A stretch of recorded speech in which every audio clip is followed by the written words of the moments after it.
I'm going to show you something that is going to totally blow your rocks off. Hi. How are you? Hello. I think you guys got a new band happening here. Hey guys. Oh, we go, huh? All right.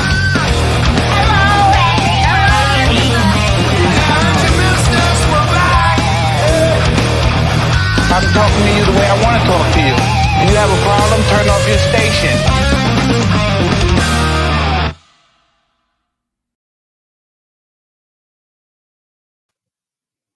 Holy damn it, we're here. Is anyone else coming in with me today?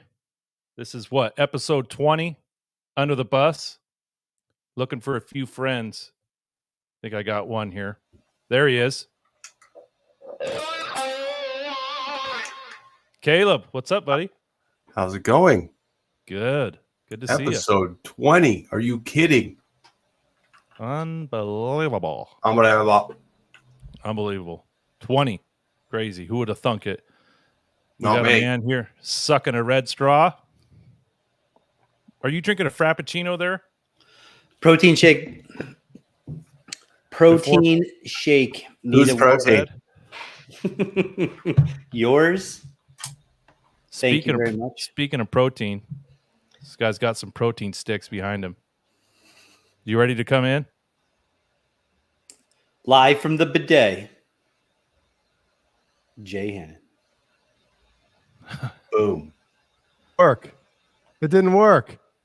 What the hell? That sucks. What's the black thing above your head? It's Yeah, all a what's- mess. I don't know.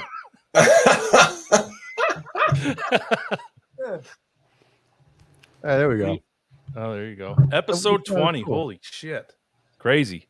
We're in double digits. Well, I guess 10 is double digits. Never mind. I'm going to shut up. Double digits.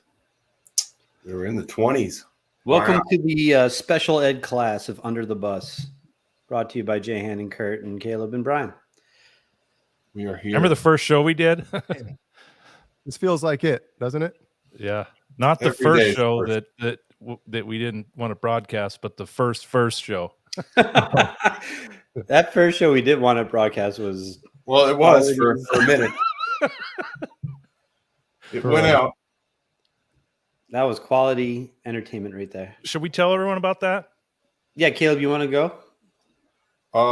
I can tell people about that. I mean, it's not on the thing anymore, so No, it's not. We did a test. We did a bunch of tests actually.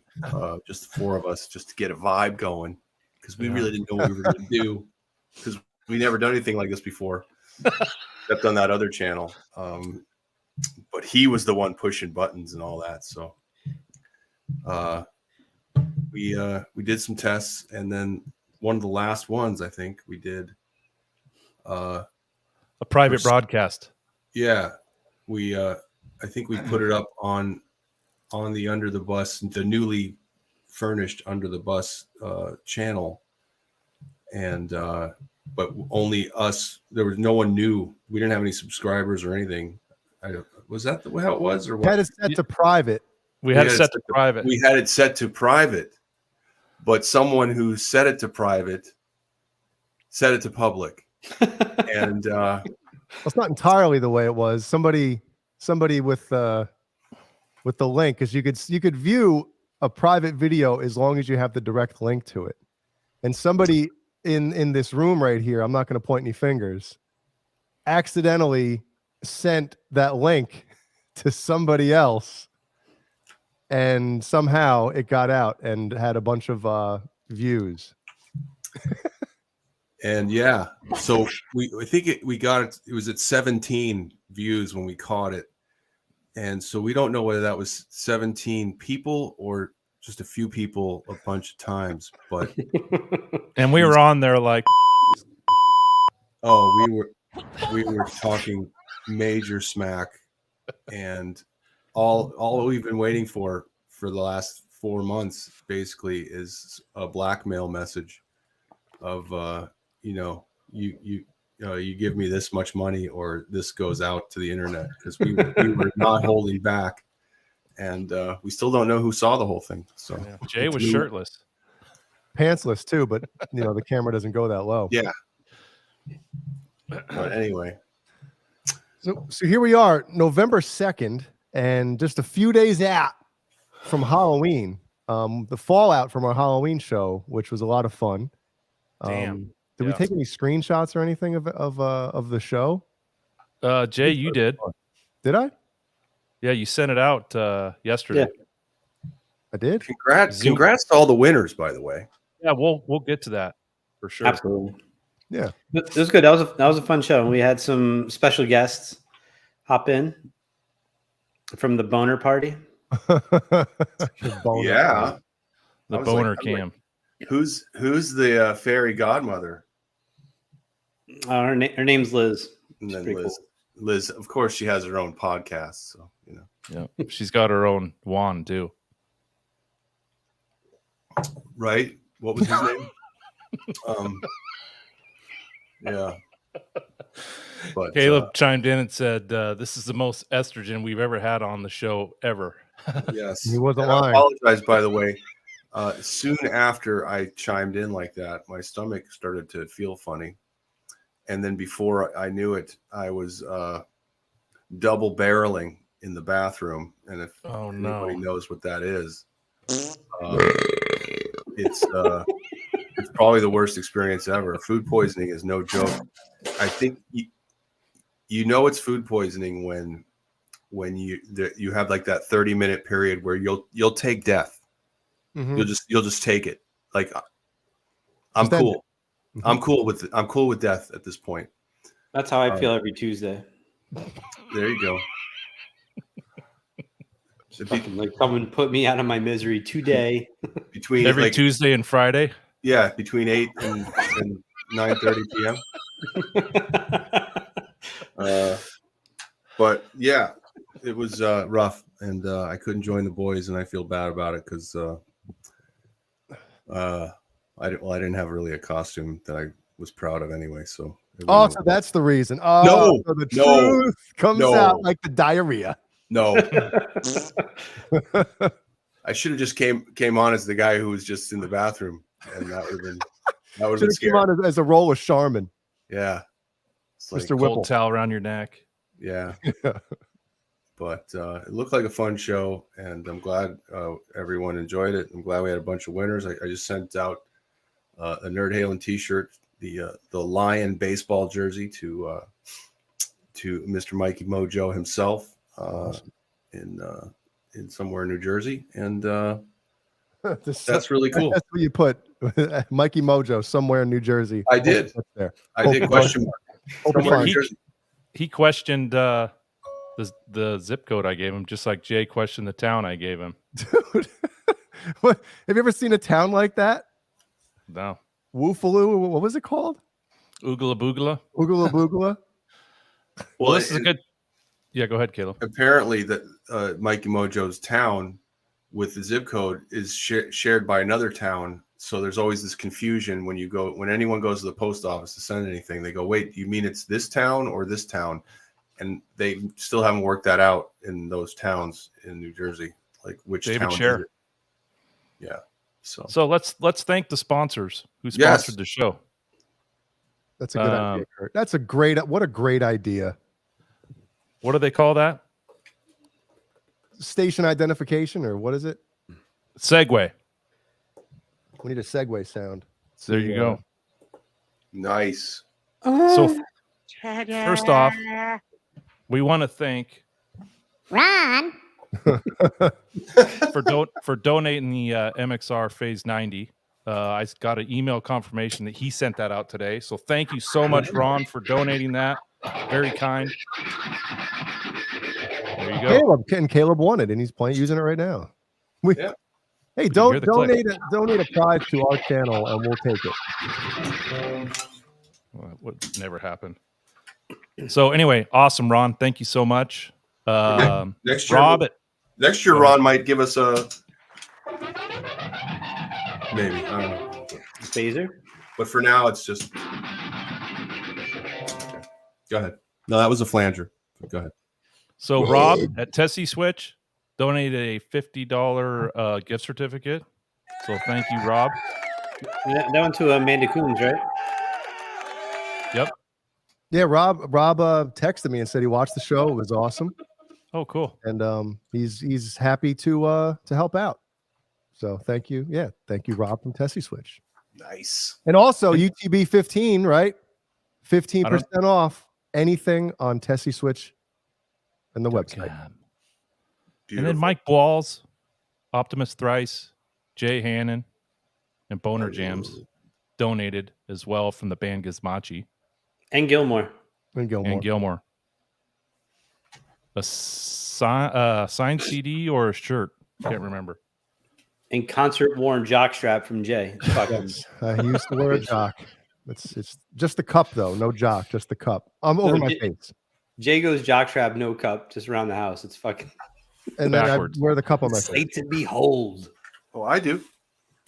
Yeah. And then Adam Reaver from FU Tone donated a big brass block. I said block. And by the way, Keith Campbell, congratulations. Keith Campbell's going to get his gift live. Not only does Adam save on the shipping, which he was just going to charge back to Under the Bus, by the way. Keith gets to meet Adam Reaver and receive a 42L big brass block from FU Tone. Nice to meet you, Keith. This coming Sunday. 42-inch L brass block. 42-inch? No. Millimeter. 40, yeah. Sorry. And he'll be picking it up live at EVH Con in what city is that? What town? Greenwich? It's Greenwich Music. I don't think it's in Greenwich, Connecticut, is it? Or could be wrong. But anyway. It's in Riverside, Connecticut. This Sunday, EVH Caleb Con. from Nerd Halen. Yeah, Nerd Halen. I can before. show you what Mr. Mikey Mojo chose. He had a choice. He could get the black lion, or the Jersey lion, or the faces, and he chose obviously what everyone else seems to like and choose the Jersey baseball jersey lion. Which, by the way, you can message me. It's going to cost you. Just the message, Caleb, costs you. Yes, just the message. Did my shirt go out too, Caleb? He's going to send your shirt out when we get our shirts. Yeah, that's right. I just need your address. You already got shirts from me. I just need your addresses and your sizes. Send me your sizes and then your addresses. All right. And then I'll send you something back. Yes. Also, Shay from Kernels, Gourmet Popcorn, and More donated a cornucopia of treats to the show. And I believe Andy Carson won that. Yes, he did. And he's going to be very impressed when he opens his package. Jay, you want to go over the winners? Yes. Didn't we already do that? No, I just went over the sponsors. Oh. Well, Mikey Mojo won? Yeah, I gave away a few of them. Sorry. Keith Campbell won. Now we have to line them up again? Tell them what they I feel like I'm back in Tell school. them what they won, Johnny. Line up the name with the product. Wrong. Keith Campbell, Yep. Andy Carson, Amanda Coombs. Fruitcake Tony won, I think, 2 things, didn't he? Nope. Renus Pinkle. What did Carol Hatcher win? Besides my She entered, and then you said you were going to send her some kernels, so we'll just count that since she participated. Okay, and then Kevin Bethel. What did he win? The gift card from Swiftwater. Oh yeah, that was a gift. That was a good. Say hi. And Symmetry won. We thought we missed Symmetry, but we got him. We got him. Yep. He got a Gizmachi shirt. And Pinkle got the 6-inch guitar cable, EVH. Kurt had to measure that twice. 2 in the Renus, 1 in the Pinkle. Nice. So anyway, thank you so much, everyone who entered. Paul Martin Woods, he sent in a costume that was a little graphic and pornographic, I guess. We couldn't show it very long. Can I see it? You sent it to me privately? And then Curtsy sent a picture of him with a box of Michelob Ultra in front of his face.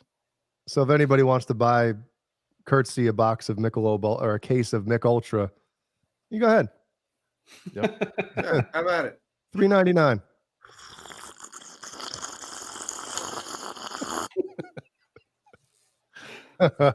All right. Well, that was a fun show, wasn't it, guys? That was a good time. Yeah. Did Caleb see our new mascot? That depends. Michael Jackson did a channel ID for us. Jay, I don't know if you have that queued up. Wow. Oh, wow. Okay. Yeah. Let's see this. He did this prior to his passing. Oh God. Okay. This was a big hit. This was a big hit on the show Saturday, I gotta say. You know it. I'm ready to go home and do say Wow. It's gotta be our new mascot. We gotta reach out and find whoever this is. Just for the beginning. You say whoever or whatever. Man. I mean, woman. That is crazy. That is great. I don't know what to make of that. I think Caleb, it's awesome. did you see Kurt repel from his cock? That thing on the Saturday? It was dope. God, I need to rewatch the show or watch it since I can't rewatch something I didn't watch all the way through. I saw the earlier part. One of my favorite parts of the evening is when Jeannie just left and was gone. Just like, I'm out. She just bailed? Cool. She's just Irish goodbye. Yeah. Well, I like their costumes a lot, and I was telling Jay that I was really proud of him because, it ended up being him that got to snap into a Slim Jim later that night. Yeah, she did the Irish goodbye, and he gave her an Irish hat later. Yeah. So.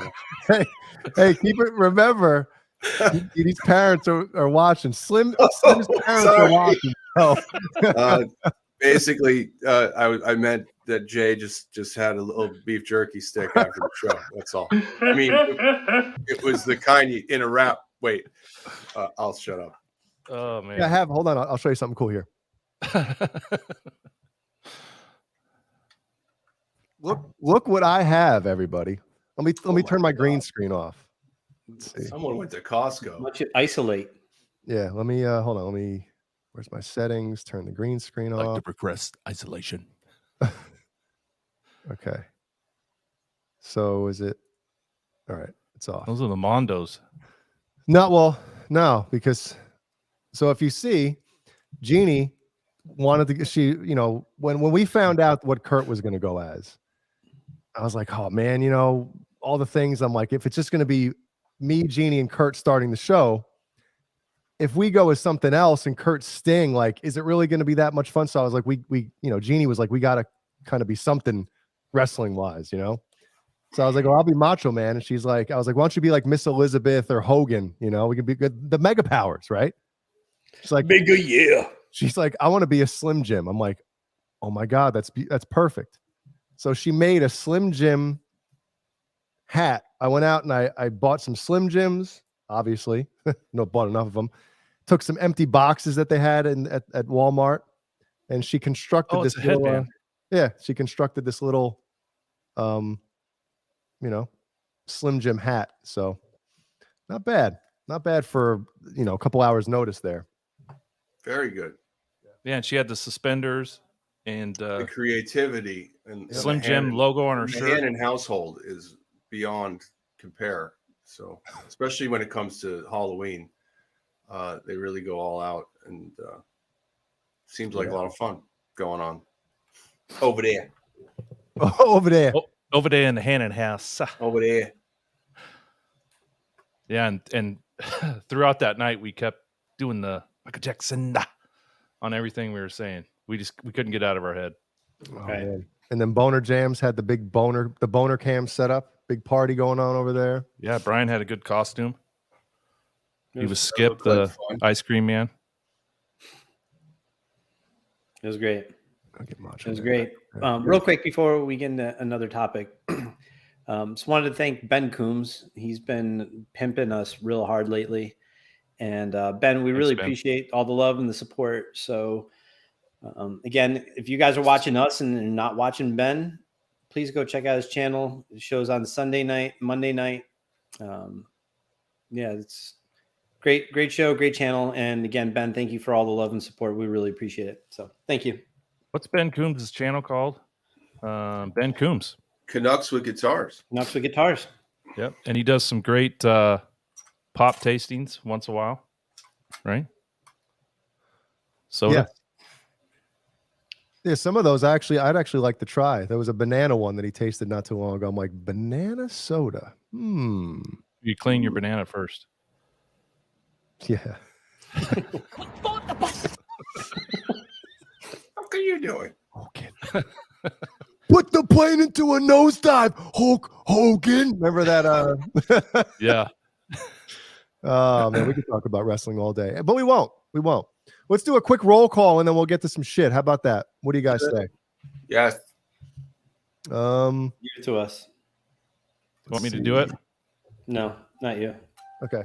Let's want- find a I fun want voice Caleb here. to do it. All I'll do right, sound let's do a effects. fair warning. Amanda Coombs, big winner on Saturday night. Big winner. Big. Andy Carson is here. Andy Carson, yeah. He's got some Kernels coming his way. BonerJams and Bozique and Hellstorm, Jason Lee, Kevin Bethel. What's up, Kevin? Mad Dog. We got Mad Dog. He's here. Yes, Mad Dog is here. Mikey Mojo. Yes, Mikey's here too. R2, R3 Locking Nut. We got Smitty is here. Symmetry, Smitty. Tom Bag. Tom Bag is here. My dad, Tom Bag. We got two Under the Bus Network. And who am I missing, Kurt? Anybody?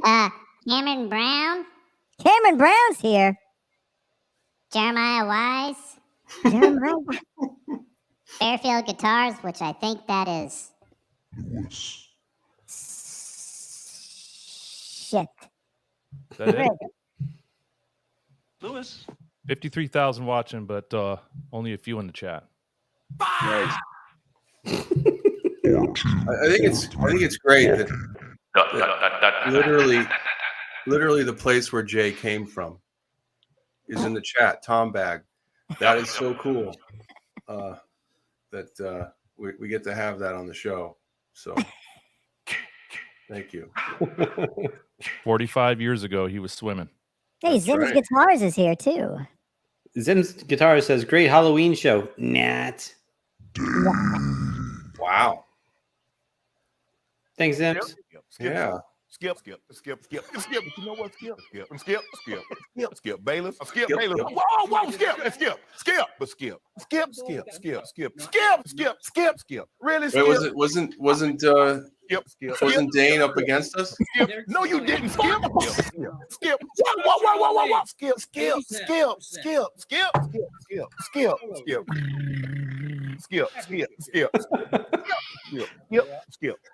Whatever. All right. What was that, Caleb? Wasn't Dane up against us that night? Was he? Was he? I think so. Right? Dane? I don't think he went live. I think he was on the other channel. If I'm not mistaken. Or was that the Oh, other night? that wasn't Saturday night. Oh, it was a different night. Okay. Yeah. Skip. Come on, Skip. My bad. Majestic PB and J Cat is here. My bad. Well. I just Yeah, we had two Halloween shows. Fruitcake did one, and then we were right after him. Yeah. And they raided us. So That was thank our you. first raid, wasn't it? I'm getting raids now. Yep. It was our first raid and Brian's first rape. This week. Skip. Steve-O, did you get your guitar yet? Why do we still have this thing up there? What's that? The Macho Man? Oh my God, I had the wrong window up. I'm like, why are we still showing the thank you and congratulations thing? I'm like, what? I was about to pick my nose thinking we weren't even on camera. Yeah, Steve-O ordered a guitar 9 months ago. He's still waiting for it. I hope he gets it soon. Congrats, Steve-O. You can make a baby quicker. Also, if you're watching, please gently touch that like button. And if you're hanging out and you haven't subscribed yet, please do so. Come on. That's all the self-promotion for tonight. Yeah. Speaking of self-promotion, let's hear it. I just made some sizzles for the band, and In your band? I made a 3-minute 30-second one, and then I made a 60-second one and a 30-second one. What's a sizzle? Hold on, you got to educate people here. What's a sizzle, Caleb? A sizzle reel. So it's like a a demo reel of your stuff. So and a sizzle reel is supposed to be hot and like a promo video and promo. So fire. Come on, Jay. Where is it? Go over it? to the Nerd Halen YouTube channel after we're off the air. By the way, or who knows? Maybe we'll just show it on here if we run out of things to talk about. But so we better show it now, then, I guess, huh? Yeah. It's pretty cool because I use that segment of Eddie Trunk's show where he talked about the band over the summer and kind of put it up against a bunch of images, and it came out pretty cool. And I hope he's okay with me using his voice. He will be. He is. I hope so. I actually called his show today and was on hold because he had Sammy on, and they didn't take any calls with Sammy on, but they had Sammy on for like 35-40 minutes, and I got to hear the whole interview because I don't have Sirius, so I got to hear it. It was a great interview, and you got to hear it on the phone. Yeah, that's a loophole right there. Sammy was talking to you. It was crazy. Sam. He never said anything back, but yeah, it was a very good interview. I'm sure we'll read a bunch of news because there are a few more bombs got dropped. So apparently the talk that they were having with Azoff and Sammy and Alex and Satriani and Mike was about a Vegas residency, like a Van Halen tribute residency. Yeah, he did an interview with Rolling Stone, and he indulged a bunch of stuff recently, like this weekend. But he also said that he hasn't heard from Alex. He's reached out to Alex several times and has not heard from him once. So Alex is probably going to go to the grave without getting in touch with Sammy. So it's pretty, he feels pretty bad about that. And he thinks it's probably because of the book or, maybe some other things. But it's sad because he said that the guy he got along with best in the whole Van Halen experience, prior to being best friends with Mikey was Alex. They had a really good relationship when they were together. So, 75 years old. Alex is 68 years old. Can't tell people how to live their life, but when you, I guess business is, it's show business, not show friends, right? Is the That's old right. saying. And but it's too bad because those guys tore up the world. You think that they would be able to, after all said and done. Well, especially the fact that, Eddie and Sammy kind of patched things up as far as we know, before, Eddie passed away. So, yeah. And I don't want to speculate, but I will. Alex had financial issues due to a couple divorces in the past, but I think he made a boatload of money on that Roth reunion tour.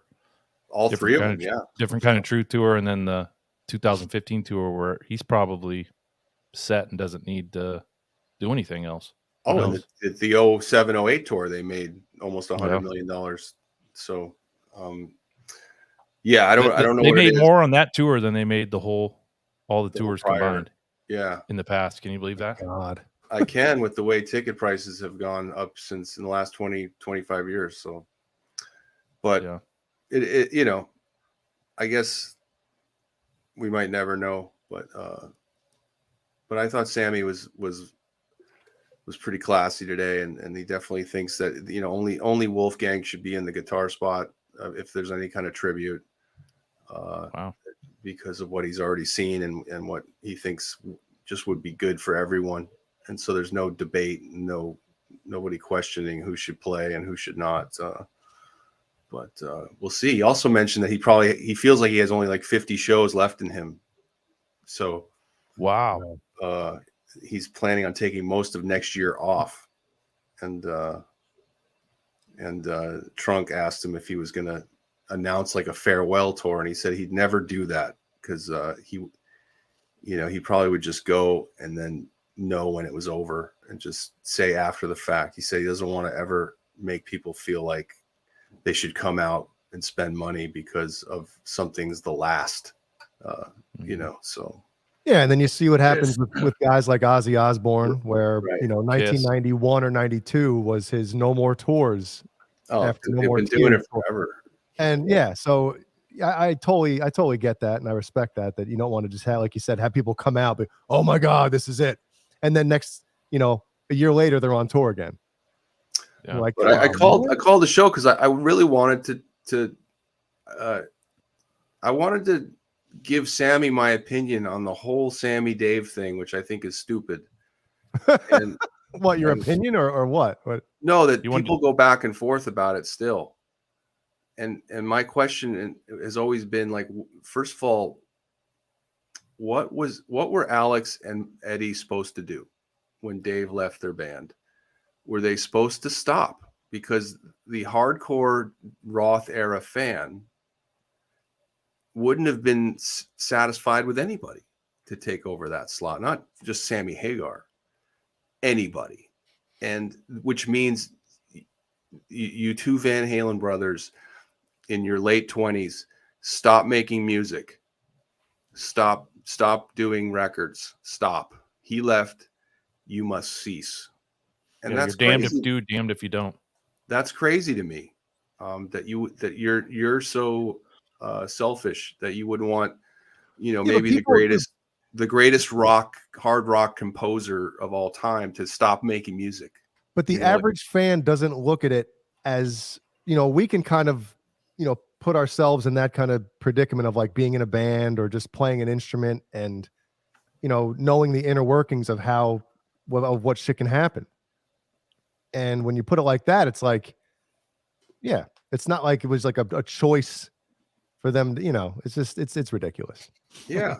And nice to know that Brian's a Van Halen fan now after all this Van Halen talk. Right? You hear Brian chiming in. So Caleb, you don't necessarily have a question for Sammy. You wanted to make more of a statement. Well, I actually wanted to ask him how he thought about that. That if he didn't get the call, like who would you think they should have gotten if it wasn't you? What was my question? And I also wanted to ask him, who his favorite Van Halen tribute band was, and then cross my fingers, and then also offer us up for the Cabo birthday in next October. So Jesus, I had like a 3-parter. Lay it out there. But they never took it, and I just got to talk to Trunk, and I basically just talked about that part of it, and then. So you did get to talk to Eddie Trunk? Yeah, after Sammy left the show. Wow. Finished. I did get on with Eddie for a little bit, and were you on the air? Were you on live? the air? He didn't know. He just said Caleb in Los Angeles, but he didn't know it was Caleb. This Caleb. So he didn't know it was Caleb from under the bus. From under the bus, yes. So and you didn't tell him Nerd Halen? I did right at the end. So did he? What did he say? Who? He's like, oh, I didn't know it was you. So I didn't know it was that Caleb. So. Well, that's cool though. At least it wasn't like, okay, all right, see ya. Well, he kind of was right after that, but I'd already been on for like 4 minutes, so he had to move on. But. He was checking his watch. My good friend Caleb. Wait, your name was here, but now it's not. Oh no. Yeah. See, here's the problem with this, and we will move on. We will move on, but Cameron Brown says it's crazy. People still argue about a lineup change in a band that happened decades ago. Here's the problem. Nobody died. That's why people have a problem with it. Yeah. If somebody would have passed away, then there's no choice. Well, they got to move on, right? But in this scenario, when it happened in 85, it's just, no one's ever happy with anything. Earth shattering, that whole experience. So yeah. But look at all the new fans and look at someone like Kurt. His #1 favorite album of all time came because Dave split. So that's right, Caleb. You know, there's always you know, that 5150 tour was fantastic. I saw it twice from very close, and obviously the you know, the greatest concert video of all time came from it, and you know, it is what it is. Yeah, I'm sure Brian disagrees, but well, Caleb, now you know that we've spent how long talking about this. Brian has like 50 different Slipknot articles he wants to get to now. of course, well, he has to get equal time. We have equal time for Brian when we ever talk to Van Halen. We should start a clock. So we should start the Brian Van Halen clock. Tit for tat. It's all good. It's all good. But I have to say, the narcissism of David Lee Roth to think that Eddie Van Halen should stop or Alex should stop. What a dude. Well, no, Dave never said they should stop. It's the fans. The fans. Oh, gotcha. Fans of the band that would never accept Sammy Hagar. What? Oh, look at that. That shit just come just now? Yeah, he's got like a slot. Mail slot. I won't say anything. Slim Jim slot. He's got a slot. What's her name? Okay. After I got out of the shower the other day, before I sent it out, the large shirt I used to towel off. So I hope you enjoy it. Nice. Yeah. Well, it looks like a mouth. Smells look good. at that. Orange. And look at the back. See, so that's what Brian's cool. Look, the front is orange with the black logo, right? But the back, see? Look at that. I wouldn't say he's cool. Someone else did that, not him. Oh. Thanks, Kurt. You fuck.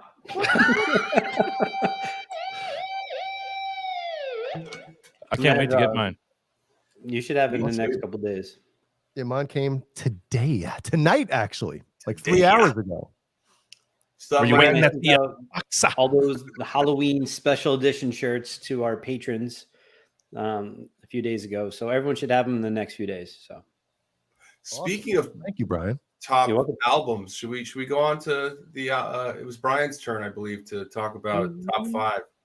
It's me, my turn. So we'll give Van Halen fan the floor with his new name. His new name. Hold on, I'm stuck here. My headphones are underneath my chair. Oh.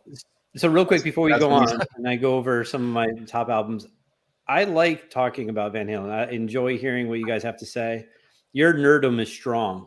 And when people are really passionate about whatever it may be, porn, Van Halen, like I'm really into it. So when you guys talk about it, and especially Caleb, how passionate you are about it, I really appreciate it. So, well, maybe Caleb and I could do just a Van Halen show one time.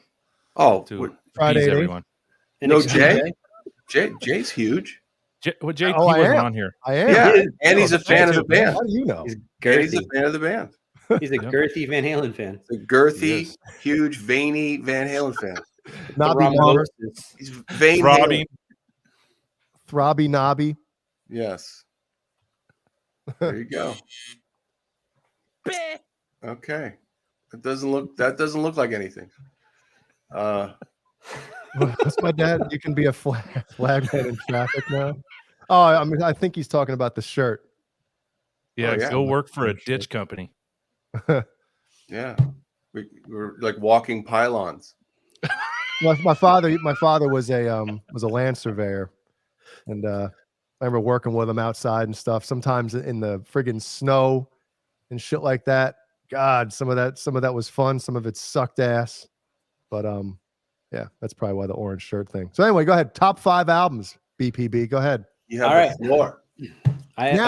Before you even start here, has this been your top 5 for like, or do you have like a top 2, top 3 that is solid, and then sometimes you got a little couple revolvers here and there that might slip in, slip out?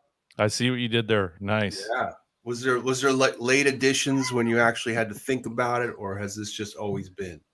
No. So I was telling Kurt before, I did my top albums of all time based upon like certain points in my life. And when I talk about it, you'll understand what I'm talking about, but it's not necessarily my, I guess, go-to albums, but it's just albums that came out at certain times or that I was listening to that really, I don't know, kind of molded me into who I am musically. So that's normal, right? Yeah. So I'm gonna start with like Kurt did. Thanks, Kevin Bethel. we gotta get a custom under the bus candle scent for Brian. What would to it be? everyone's surprise, though, my number one album will not be a Jergens Slipknot lotion. album, so. Sorry, All which one? So what Kevin Bethel had with Slipknot, Pumpkin Spice. Slipknot is not my number one, so but I'll get to that. Controversy. Jay will know what my number one Yeah, is. He already I know knows. what it is, yeah. All right, so I'm gonna do a couple honorable mentions. Vulnerable mentions. Come on, Brian. You're missing it, man. Vulnerable mentions. Vulnerable. Sorry. So my first vulnerable mention is Marilyn Manson, Portrait of an American Family. Wow. Here for that one. So I wouldn't have thought about. I wouldn't have thought that. So the album came out in '94, and I was really big into industrial at that time because of Nine Inch Nails, Skinny Puppy, Ministry, things like that. So when that album came out, and also that album was pretty guitar driven too, by Daisy Berkowitz, God bless his soul. Yep. Passed away. He kissed the rosary.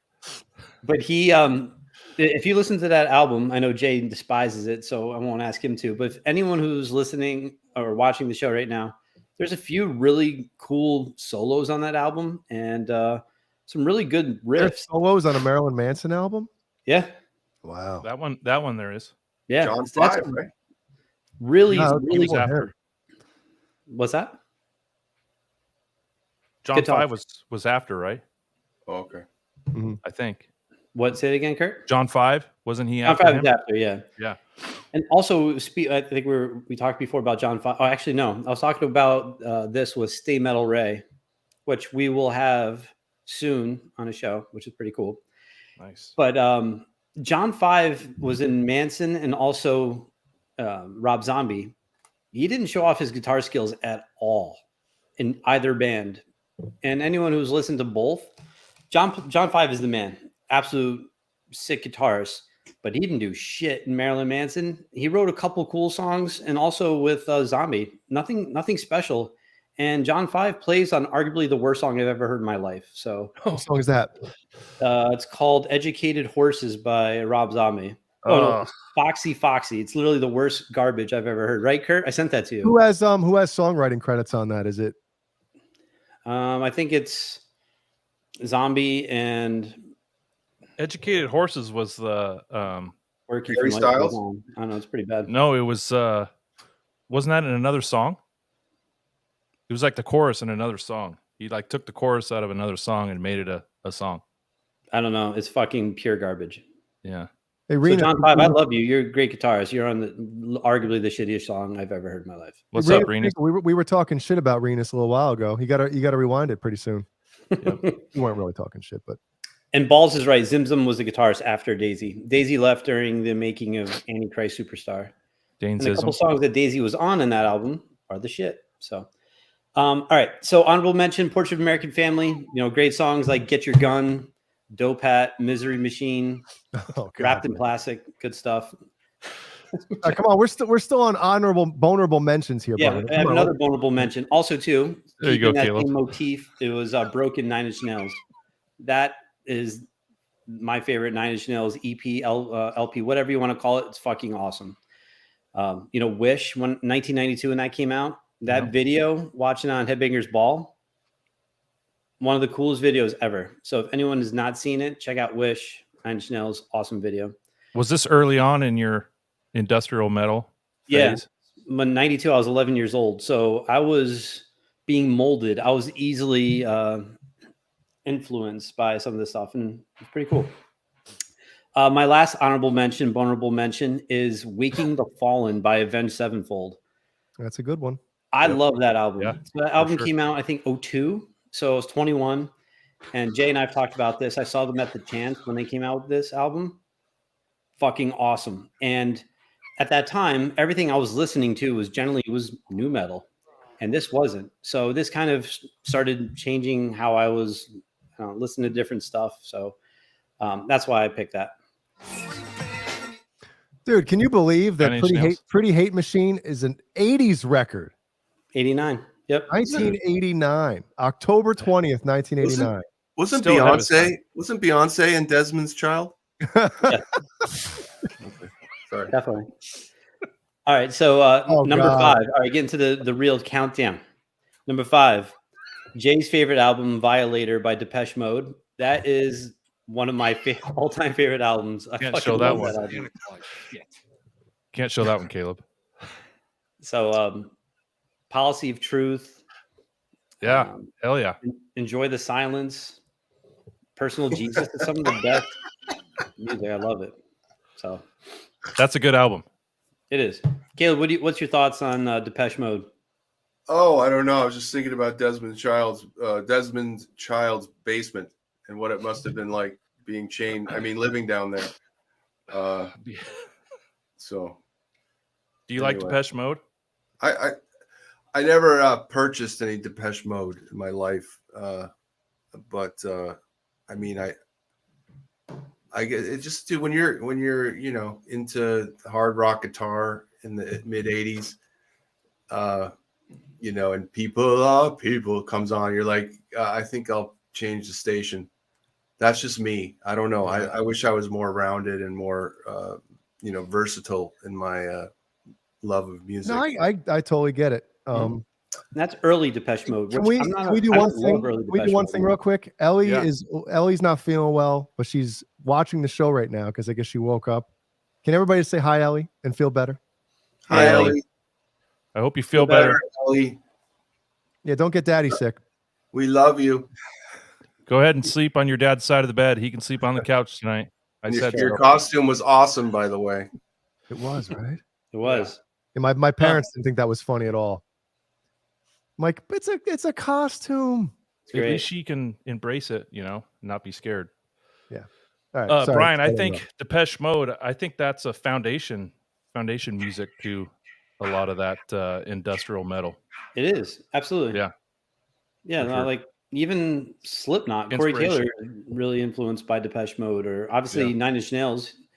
But also that Depeche Mode really got me into other bands like New Order, Joy Division, Pet Shop Boys. A lot of that type of new wave. New World Order. New World Order. I love that stuff. So, all right. So that's number 5 for me. Number 4 is the Great Southern Trendkill from Pantera. Yeah. Jay and I have talked about it ad nauseum, where there was a kid in school who was dirty and he always wear Pantera shirts, and I was like, I can't listen to that band. Like, this dirty kid wears their shirts all the time. Did he stink? What's that? Did he stink? I didn't get close to him. He scared the shit out of me. But he was dirty, and he had like a helmet fro going on where it was just molded. So, did you hear that at all? Like stuff all a little vulgar bit, and Brian, like this? And flag. Hell yeah. What kind of haircut did he have?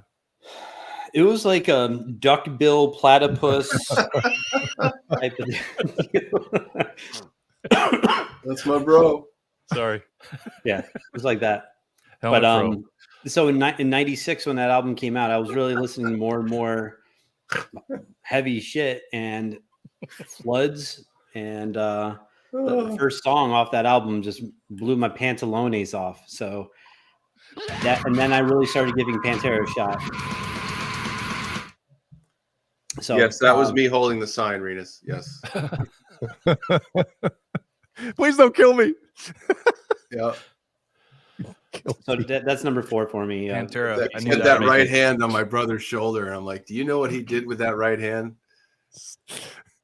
He freaking killed 2 people. All right, go ahead. Wow. Sorry. Brian, go ahead. I'm sorry, man. You're cool. You're cool. We're listening. All right. So number 3 for me is Leviathan by Masdodon. I got to check that one out.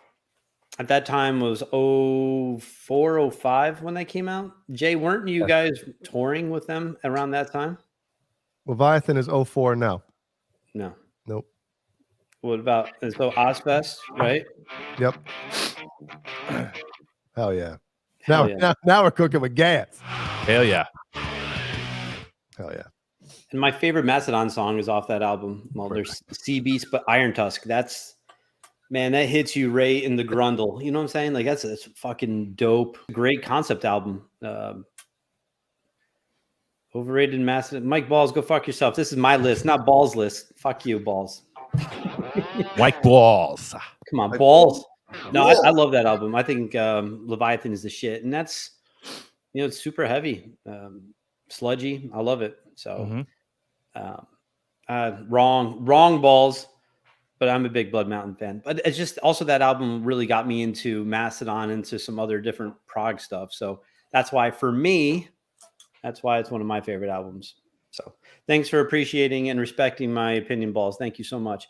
All right, so number 2, let me move on. I'm going to go with, it's like a combo, Slipknot, self-titled, and Iowa albums.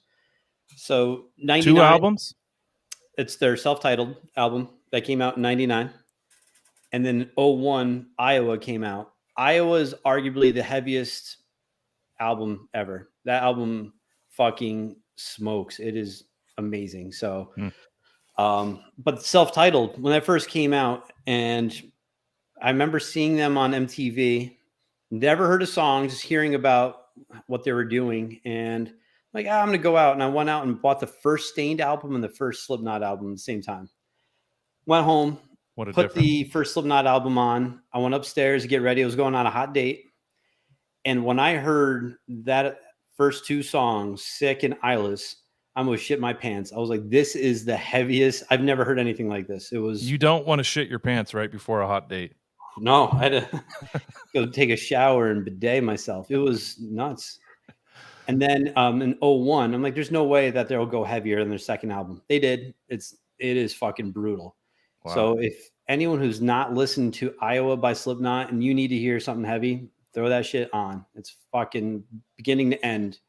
It doesn't let down. So all right, hold on, Brian. It looks like Macho Man is on our stream. Look at the mic. Yeah. Sorry. That's great.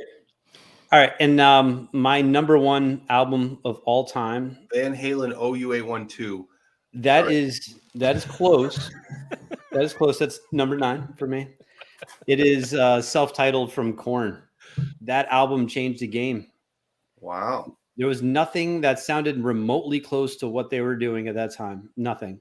98? So 94 it came out. 94. So at that time, a lot of stuff, you had everything standard tuning, maybe drop down a half step, and you know everything was about solos, which is cool.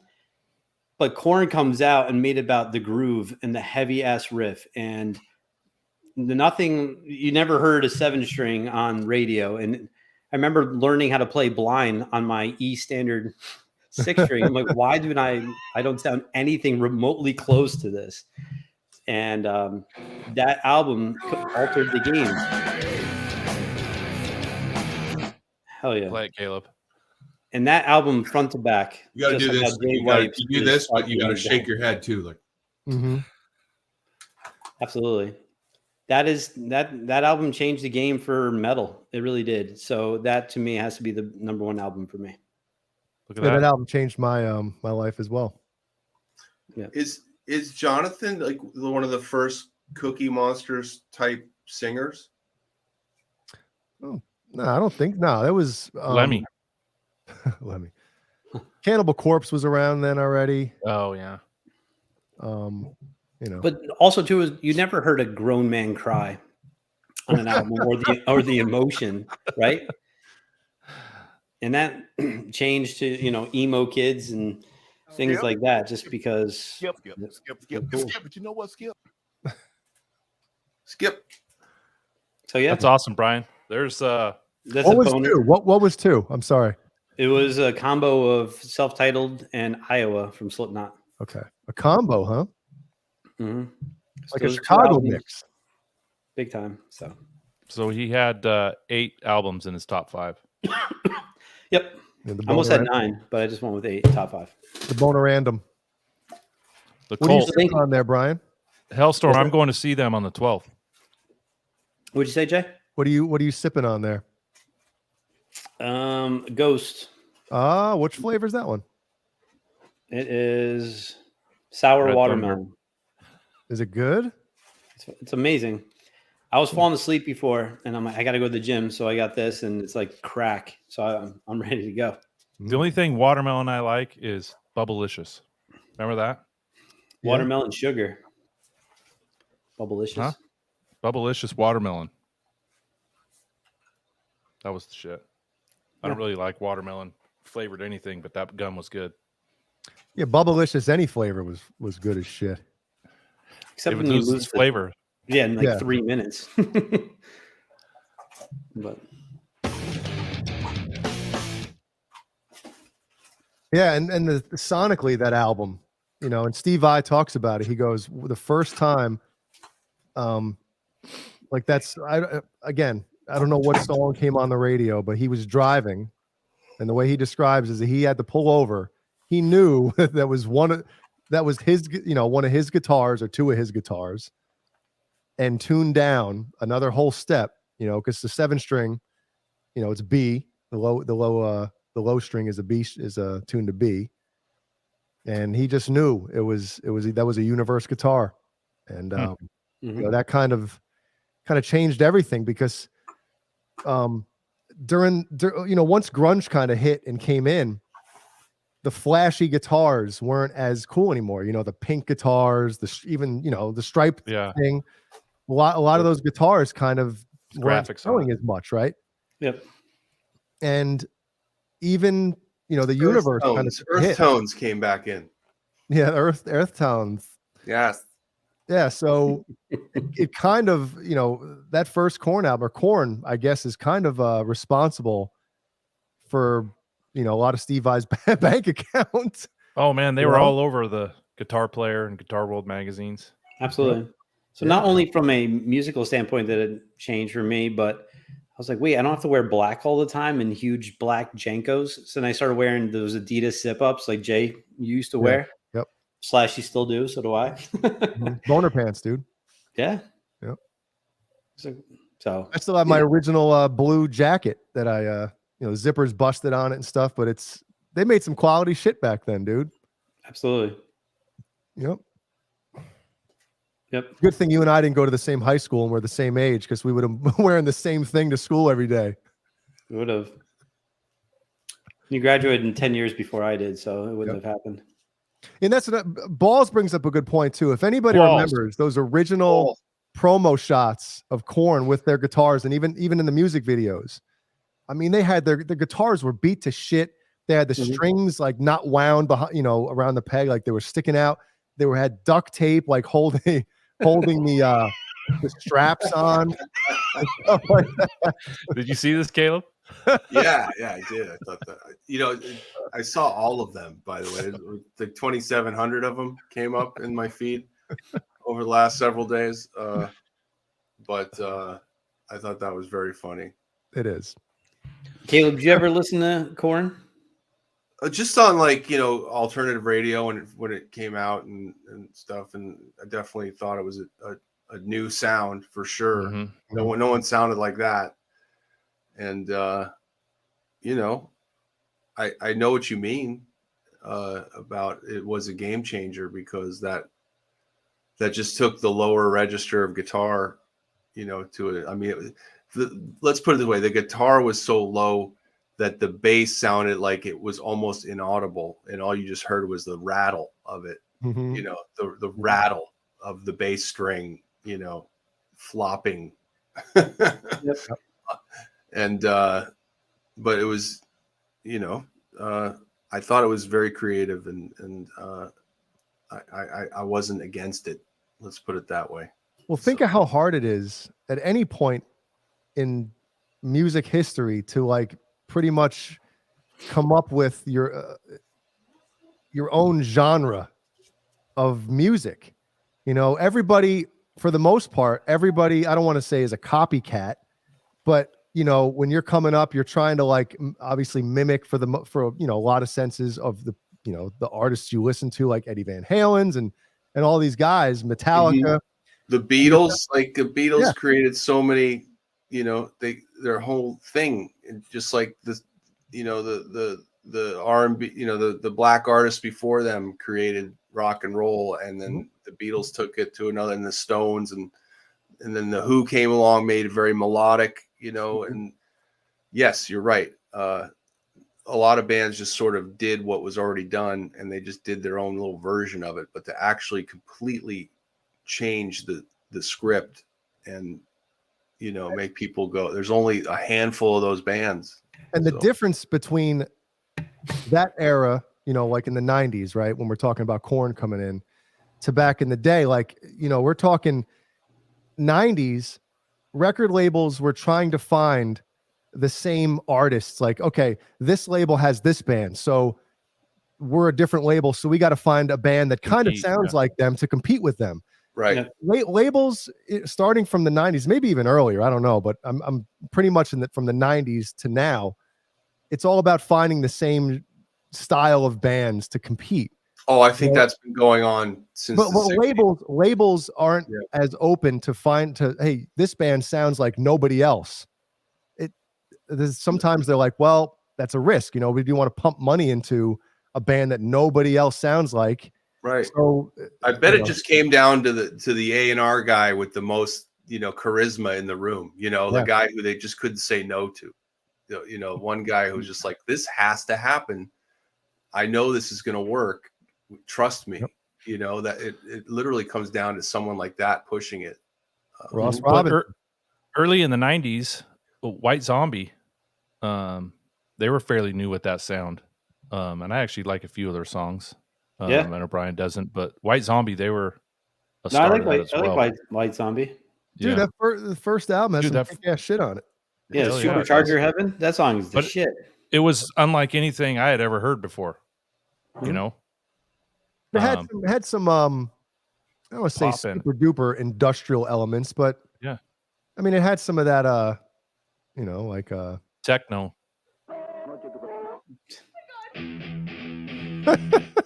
America 65. Yeah, that song's the shit. Oh yeah, it is.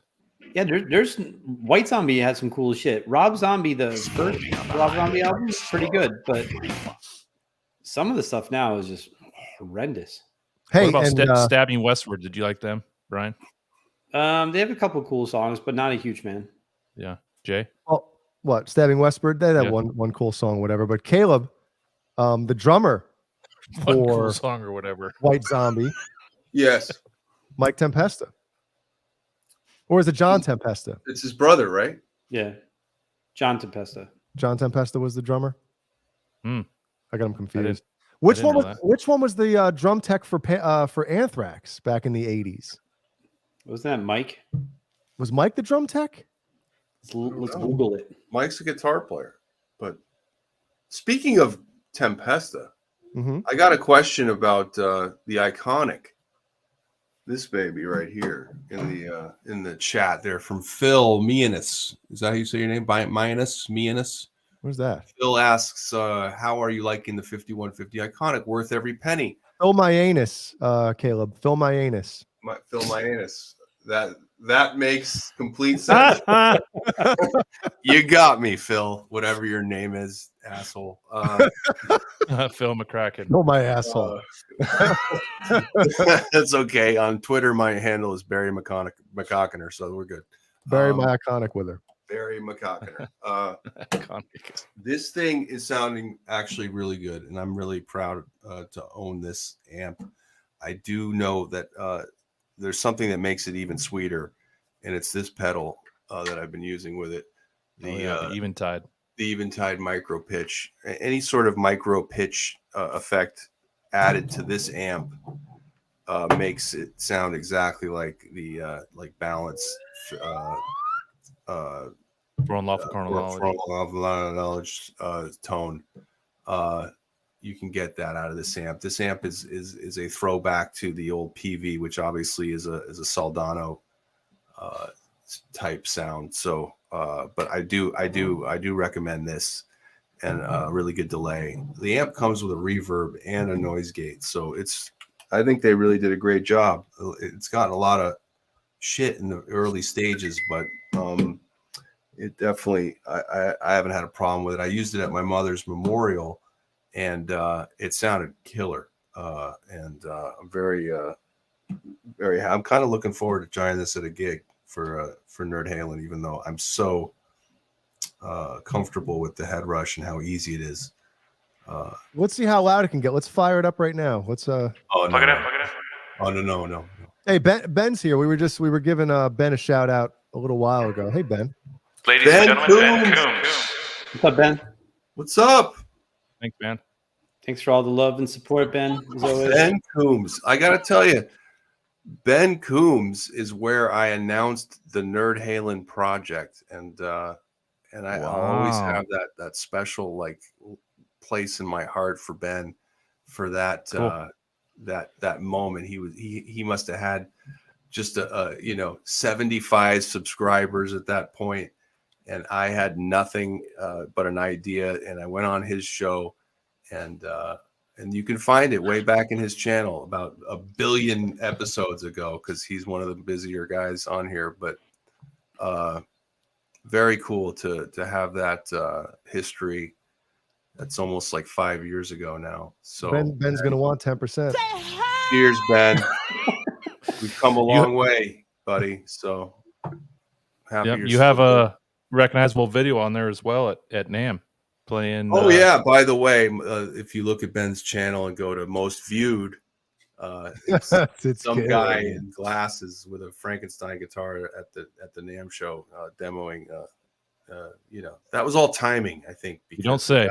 We got that video up real quick that day, and it was the announcement of that guitar, and it's really cool. And I love that video because if you listen closely, there's a dude just off to my shoulder that I took the guitar from, and he keeps talking the whole time, and you can see no, it was some guy. It was some guy. You'll see if you watch the video on Ben's channel. He just keeps going on and on while I'm playing. And I keep looking at him like, are you going to shut the fuck up or what? We're doing this thing here. We're trying to do a video. He just keeps talking like, oh yeah, man, I love that riff. I'm like, shut up, buddy. Come on. So pretty funny. It is funny. Anyway. Glenn Danzig wants to sniff Ben's hair. All right. Glenn Danzig sniffs Ben's hair. That's change your name. That's great, man. Are we going to talk about where is it? Kevin Bethel wants to talk about John 5 being in Motley Crue. We can, but I do have a quick question for you, Jay, before we get off this, because I was going to ask before and I forgot. When Korn came out in '94 with the Universe, and then the next year, no, they had the Vi. It was Vi's Universe, right? No, but Korn was playing them. Meshuggah comes out, and they were playing 7 strings. Did they go from 6 string to 7 when Korn came out? Do you know that? I honestly don't know. Okay, me neither. I don't know. It's possible. Could be. Although I don't know. I mean, Destroy, Erase, Improve came out in '95. Yep. Korn came out what? The end near the end, October '94. Yeah, so I highly doubt that album, because I mean nobody really heard the first Korn record here until probably spring '95 is when kind of it started to break through, right? I'd say this for me, it was around Christmas '94. All right. Well, I'm sure that Meshuggah was already balls deep in writing Destroy, Erase, Improve, with those guitars, but who knows? I don't know. Yeah. Okay. Sorry. Yeah. Let's get to John 5, Motley Crue. All right, so cool. I think, was it last week we were talking about it, right? Yeah. Yep. And then, but we didn't have confirmation that John 5 was definitely going to be replacing him. It was a rumor, but now it's. Well, it wasn't even a rumor. I mean, I think everybody knew because he was filling in. Back. And I had speculated that, because Mick Mars had made the announcement that he was retiring from touring. And I had said, I thought that the next day that they would announce, give Mick Mars the opportunity to announce his retirement. And then following that would be the announcement, and that's kind of what happened, which is kind of cool, you know. But I think it's, I mean, you know, it's not like Mick Mars isn't a really good player. You know, I'm not taking anything away from him. But I don't know why anybody should be worried about whether John 5 is going to do those parts justice, or, I mean, like you talked about earlier, John 5 has never been in a band and done anything that like takes over or overshadows the music. Correct. John 5 is going to do that music and those guitar parts justice, and you know, he's going to play them how they should be played. I mean, you know, he's a professional. He is. Agreed. What do you think, Caleb? Well, I thought it was interesting that someone said in the chat that he's never been able to, you know, he's never been in a band that allows him to be him. And then I'm like, well, he's in another situation just like that, because I can't imagine him doing what he does inside that Motley Crue box. But it's a great gig. He's going to be playing stadiums. Headlining stadiums all over the world. I think anybody would jump at that gig. So he seems like a really good dude. I've heard nothing but positives about him as a person. He's as good a player as there is on earth today or ever. And these are the guys that deserve gigs like this, in my opinion. So I'm sure they'll give him a solo section where he gets to do all the stuff that blows people's minds and look what we have with us, you know? Right. Reminds everybody that guys like CC and Viv and Phil need to step aside for the night, because he's the big dog on that tour now as far as guitar players. So and there's no question. So what do you although think I love Vivian Campbell, and I think Phil Collin is a great guitar player too, but agreed. But John 5's from another planet, and so I don't know about being held back. I mean, you know, it's I could see if he was making a stink about, you know, being in articles or interviews saying how he wanted to do this, he wanted to do that, and he wasn't able to do it. You know, some guys are happy with, hey, I want to play the role that I have. He's a professional.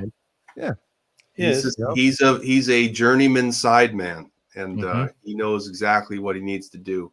But I can't imagine the Motley Crue guys not saying, dude, here, take 8 minutes and go do your thing and blow these people's heads off. And that's what will happen. So, but I think what Jason Lee is saying in the chat is, what song can you say from Marilyn Manson or Zombie that you're like, man, he's fucking tearing it up? Nope, he's not. Because there's a formula to those songs and to what Manson and Zombie want to do. You know, and those two are control freaks, and they want they don't want a pyrotechnic shredder to come in and take their focus away. Correct.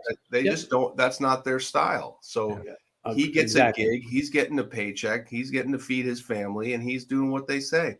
Right. They're never looking at him going, "Can you please just overshadow our music for a few seconds here in the middle?" Yeah. Like, no, they don't want him to do that. Right. So I think that's what he meant, because I think he is held back. I don't think if you look too, I don't think he has a lot of writing credits on either Manson or Zombie. So, but I think what do you guys think is going to happen with Motley Crue? Do you think this is something they're going to continue to do for 5 years? Is this a good move for him to leave Zombie? That he had? I think they're done after this. You think so? I don't. I think that they've kind of figured out what they can do. And they can sell $400 tickets to stadium shows, and they're going to milk it as long as they can. And these people who are buying these tickets are people who can afford it, apparently. So they'll come back every other year doing. Maybe they get a new singer. They could keep going, I think. And they might just do that. They might just do that because it's Nicky's band, so he can just turn around and say, "That's enough of you," and they'll just, like, it's becoming more and more okay to just go get a young guy that sounds like you. I mean, how many times have they done that with their wives? So, right? I mean, fact. You Well, and know, also, I think a lot of these bands, I mean, Motley Crue has been talking about retiring, and they did retire for a while, but the money's too good. It's not about them wanting to get together and make music together. No, the dollar signs that their lawyers and their managers are showing them, like they can't turn it down. So until they're unable, or maybe one of, like obviously Mick Mars cannot tour anymore. So he was the first one to say, hey guys, the money was great, but I can't fucking do it anymore. Dude, they're on a bill with 5 bands and they're making 6 figures a night, each of them. That you can't just say no. You can't say no. You can't. That's why, like you had a virtual corpse up there playing, and he couldn't say no. So, and it probably took the 4 remaining years off his life into 6 months or whatever. So and Mick Mars is a great player for the sound of Motley Crue. Yes, perfect guitar player for Motley Crue. Perfect guitar player for that band.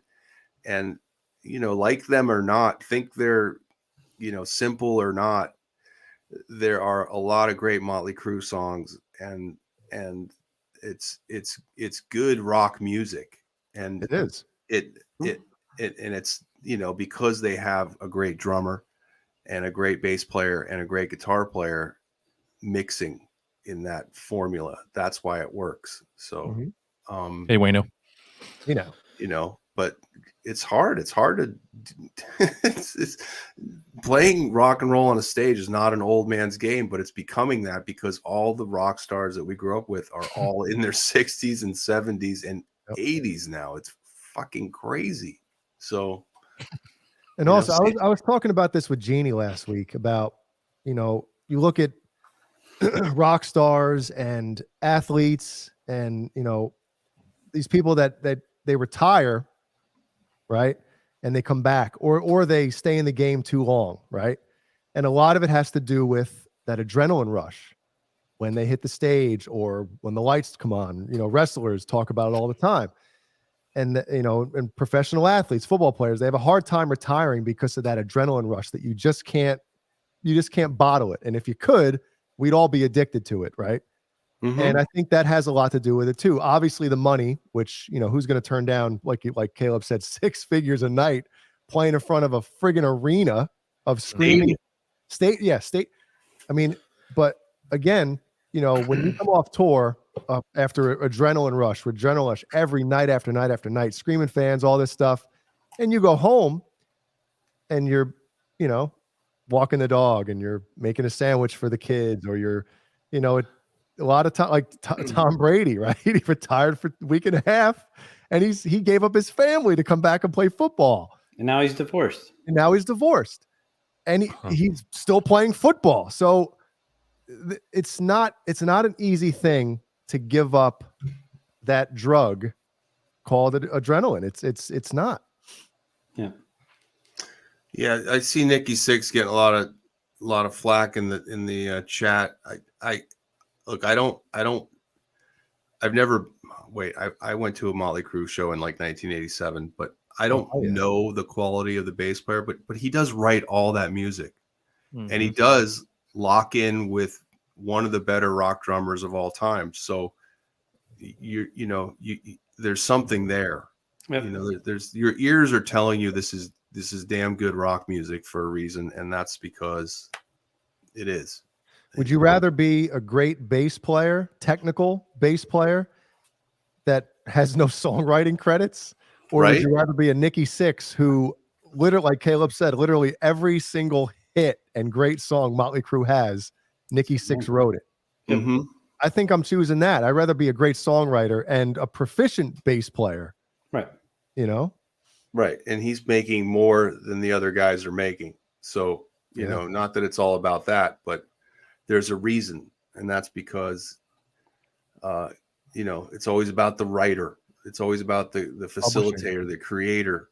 He created that band. He created its image.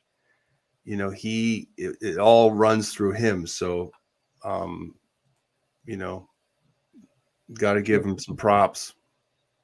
And also the album Dr. Feelgood, isn't that Bob Rock? Isn't that why Metallica really wanted to go with him, because of that album, correct? Yep. Mm-hmm. Yeah. Agreed. Got to give credit to Motley Crue. Great I mean, band. maybe when I was younger, you know, a lot of that stuff, you know, I think when you're a younger musician, it's all about the flashiness and look what this guy can play. But I think as you get older and you kind of realize, take a step back, and it's like, listen to that fucking song this dude wrote, you know, and he's cool with not even having, dude. If I'm Nikki Sixx and I'm the songwriter in Motley Crue, turn my bass up in the mix, dude. Like, I don't even think he gives a shit. Yeah. Right. Yeah. Caleb, did you listen to 6 a.m.? DJ Ashba and Nikki Sixx? No. Where's the So Jay loves it. Here, what's your thoughts on 6 a.m.? You ever listen to him? We know what Jay's thoughts were. Real quick. No, I've never listened to him. Okay. Oh my God, dude. If anybody's on Spotify right now, go to Motley Crue and look at the photo that these guys have. You know what? I'm going to pull it up. Hold on. And I hate... Oh, I'll show it. Hold on. I'm not even going to say it. Somebody else will say it for me. What am I doing here? So check it. So obviously, Mick Mars wearing a mask, right? But look at Mick Mars in the background. It's like they dug him up. Yeah. They dug him up to, hey, just. Yeah, dude, stand up. Stand up. It's like a Halloween costume. Yep. Wow. Yep. Oh. Whose hair is real out of all those guys? Who do you think? Probably Tommy Lee's. That's about Tommy it. Lee, I think, has real hair, but that's about it, right? He's got some keeps in there too. Yeah, keeps. I thought it was a typo when you said that. Keeps. Like, what the hell is that? What's keeps? Crazy. Mick Mars looks like Michael Jackson 2 years before his passing. He looks like him 2 years after. Wow. Oh. And apparently it was just painful for him to stand on stage for 90 minutes. Give him a stool. Caleb's 50. Well, how old are you, Caleb? Whoa, hey. It's painful for you to stand on stage, isn't it? No, it's painful afterwards. Yeah, that's No. I'm still having fun. It's a great song right there. Dude, fucking just killer. You know? Yeah. The bass in the beginning, that sounds awesome. Yeah. Like this album, I mean, Bob Rock really you know, Bone Child. All right, there we go. Get that out of there. Yeah. Whose hair is what is it made of? I'm in a bar and Jay's whose hair is real almost made me lose my beer. What do you have it on the big screen at the bar? Like they have all the games going on, but they have us on the big one. Wow. Our Cool. show. Wouldn't that be awesome? Someday. Mm-hmm. I'm still waiting for that call from Barstool myself. Speaking of calls, Jay, you want to open the phone lines? Do I? Yeah. Well, it's already 10:30. We're humming along. Humming along. Still trying to choose the video for tonight. Man, this is While you're doing that, Kurt, do you want to pull up our patrons? We can go over that real quick. We all didn't have the internet, so I used to buy every magazine I could get. Put it on. Put it on. Put it on. No, well, Put it on. I can't because of the video is a movie. Oh my God. I heard that one. We'll get flagged. Oh. No way. No way. Yeah. I thought it's audio that they get. Not. Does anybody in the chat get that? There was those types of stores up here in San Antonio, Corpus Christi, and even the music stores. You could buy music magazines at the music stores up here. Oh, I bet you Billy Sheehan remembers his name. Oh my God, Caleb. Sorry. All right, Jay, while you thumb through your videos. Oh yeah. You should probably do this, right? Thank you. All right. If you want to help support the channel, it's up to you. Pure charity. Keeps these things going. Couldn't find that. Thank you. Keep it going. That's fine. For a mere $5 a month to help pay for Boner's protein shakes, you can join the short bus. And rectal exams. Thank you. Tier 2, double-decker bus, and then the tour bus is the elite of elite. You get backstage shows with us once a month. We do drawings, all kinds of fun stuff. So feel free. Dope ass t-shirts. Yeah. All right. I'm going to read these off. Oh, the Astros have a no-hitter going? Carson. Who is it, Verlander? Pump it in. Alvarez. Captain Smith. The captain. Top 7. 5150 with the Kramer at guitar for a daily cake decorator. Randy Price. Nelson Rodriguez. False flag. Stephen Franklin. All Dave, all night. Paul Martin Woods. We got the we got the Warthog. We got the Sherman Callahan. Jimmy Ray Hawkins. Fairfield guitar. I think that's Lewis. who else we got here? Lewis. Wait, no. Mikey Mojo. Tom Lee.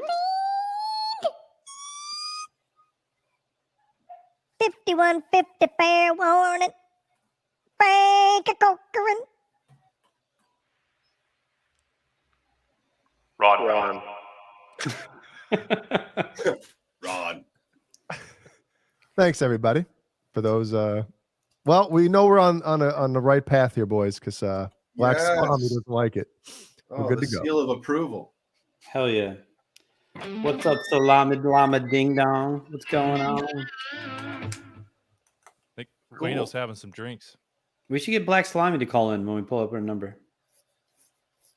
Sure. We're ready to rock. Put up that number. Episode 20. Episode 20, boys. Can you believe it? Nope. Oh.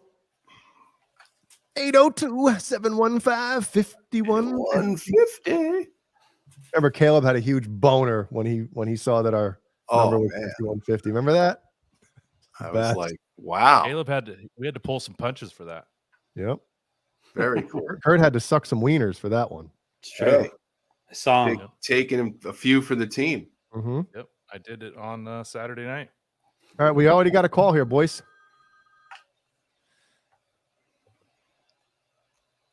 What's your name, scumbag? Hey now. You're on. All right. Curtsy.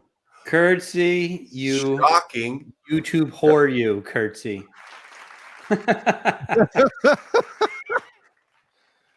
What's happening? What do you got? There's only one reason. Okay, here's what I got.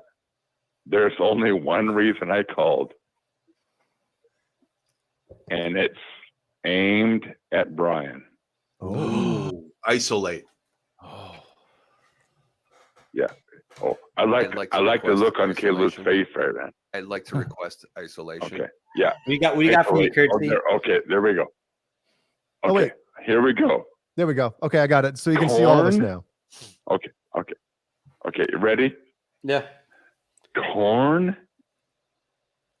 Limp Bizkit. Oh my God, the worst taint sucking, ass sucking bands. Oh my God, the worst. What the fuck? I'd rather listen to fucking Loretta Lynn. The worst. And I like Kurt. Too soon on Loretta Lynn, by the way. Jesus Christ on a stick. What? Cannot. What? The worst. What? The worst. Some of the worst music. Other than Hootie and the Blowfish. Oh my God. So, Curtsy, what's your thought on? And I like Brian. And I like Brian. So thank you. It's all opinion. It's all opinion. But Jesus Christ on a stick. Say what? And All I right. do it. All right, Curtsy, let me defend myself real fast. I broke my back. Okay. The first Limp Bizkit album, and I think Jay would agree, is awesome. It's the Well, shit. listen, hold on. Let me intervene here because Did you say awesome? Did you say awesome or awful? Curtsy, what year were you born? If you don't mind me asking. 1966. I'm well, 56. there you go. There you go. I mean, there's no way in hell. No.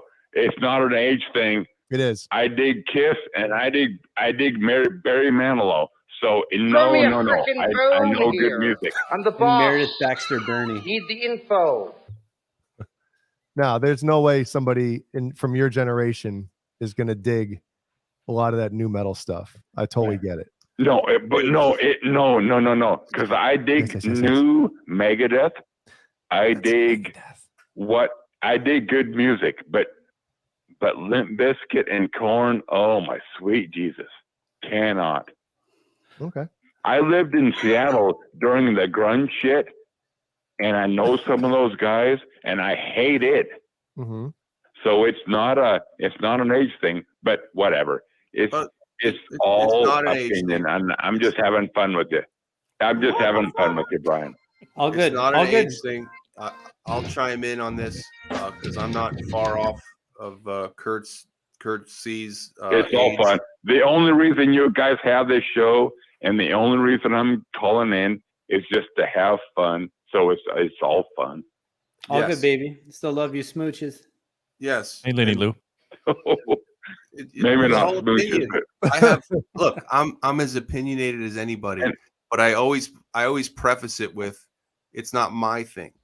So whatever Brian likes, it's cool for Brian, and that's cool. I'm not going to just say exactly it's terrible. Oh no. But I know exactly what Brian's talking about, because when I first heard a couple of those songs off that Limp Bizkit record, Limp Bizkit, break stuff, that's a killer freaking song. The Nookie is a great song. It's a great song. You have to admit it rode the radio hard. No, I won't admit it. It killed. BonerJams isn't going to give you a hard time for liking Little River Band in America and REO Speedwagon. Oh, LRB, yo. And ELO. Yes. Anyway, I totally get it. Yeah. I never bought a Limp Bizkit record, but I did like a few of those songs. I'm not gonna lie, they were groovy, and it was Attitude. Okay, two quick things. Toot. Hey, Curve with a K. It's cold as shit here. Is it in Yakka Vegas? Yeah, freezing. Really? Yep.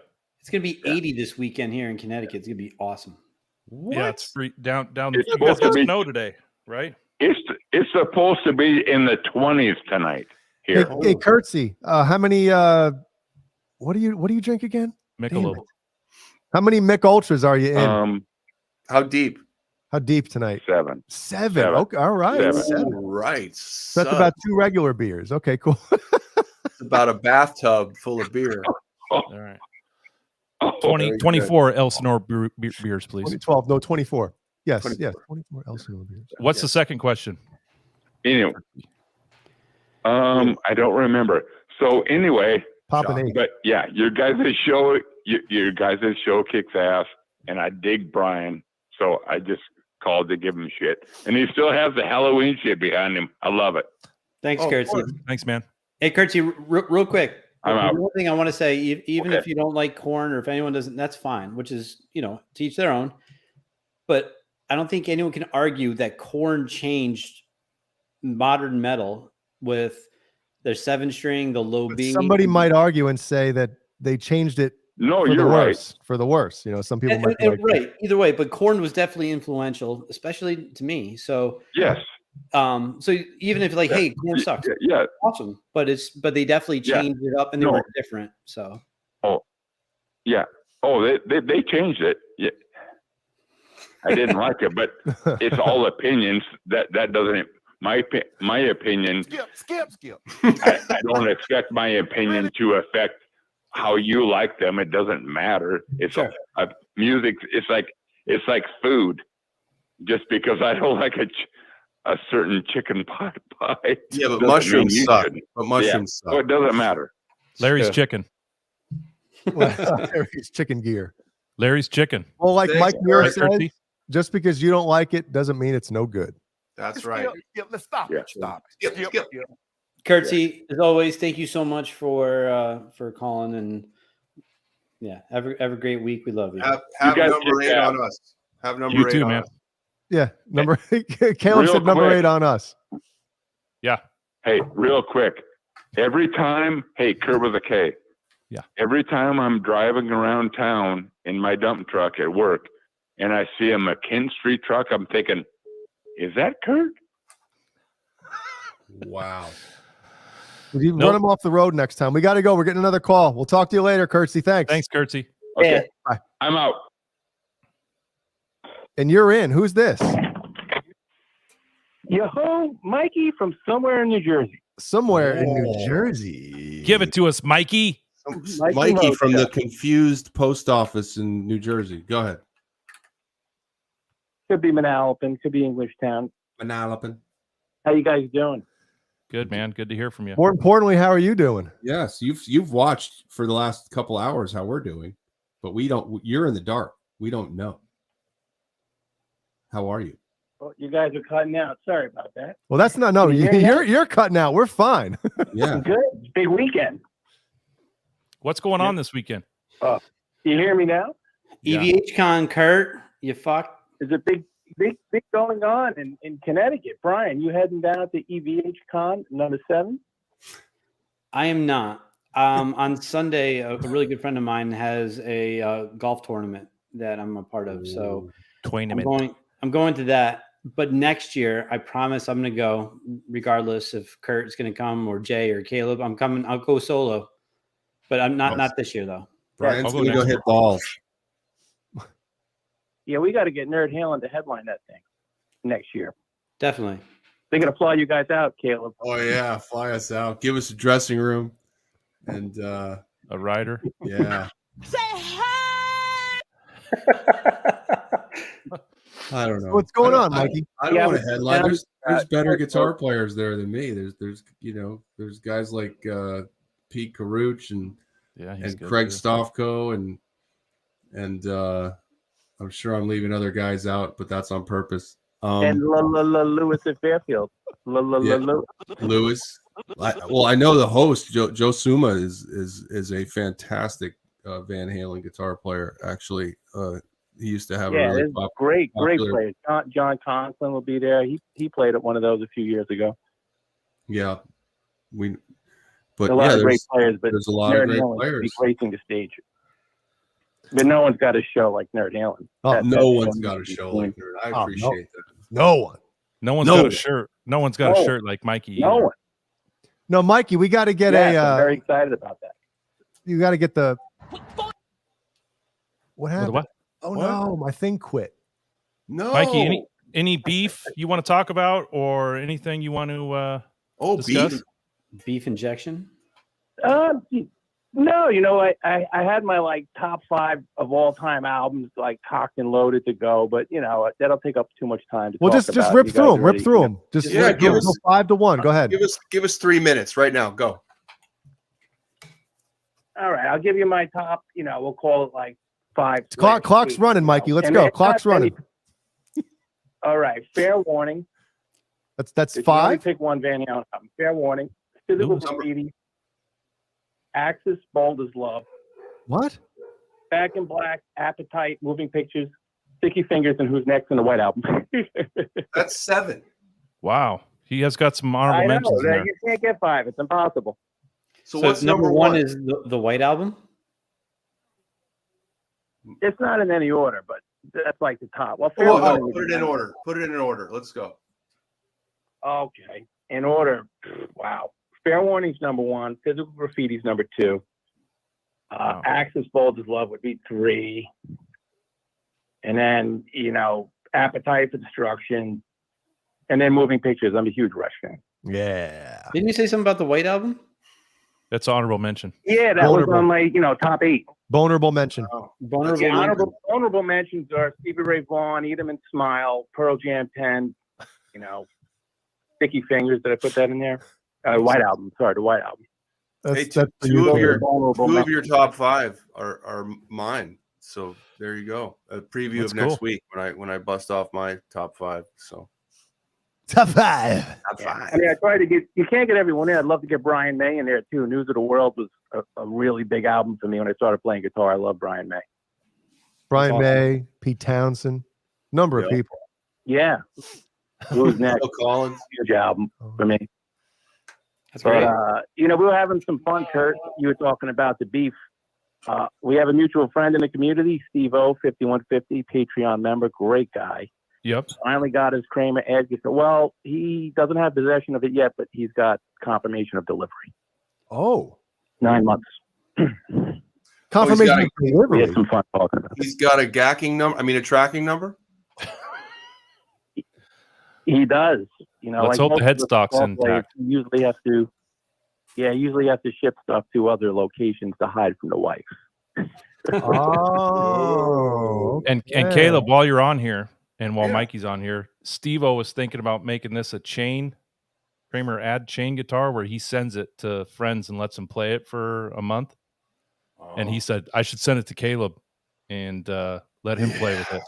I got in trouble for having a Kramer guitar recently, so yeah, I might have to skip on that one. Oh yeah, I forgot about that. Yeah, even a custom that said you have to be like Eddie. Caleb, just put a piece of black electrical tape over the logo. I have to stay on brand. Yeah. So, but well, so what happens if Steve-O gets caught carrying this thing into his house? The fuck are you doing? Exactly. The fuck are you doing? Steve-O sent Kurt and I a video of his wife kicking and throwing his stomp boxes. We saw it. We played it. We played it on the channel a couple weeks ago. Yeah. Oh, that's great. Yeah, that's great. Yeah, it's funny stuff. Man. Yeah, she'd be out in the street. That's cool, man. I wonder how many. Anyway, guys, the Halloween show was awesome. Thank you so much for the Caleb sent me a Snapchat. He snapped me a picture when he was at the post office today. It's pretty cool. Did you have clothes on? Can't wait to get my shirt.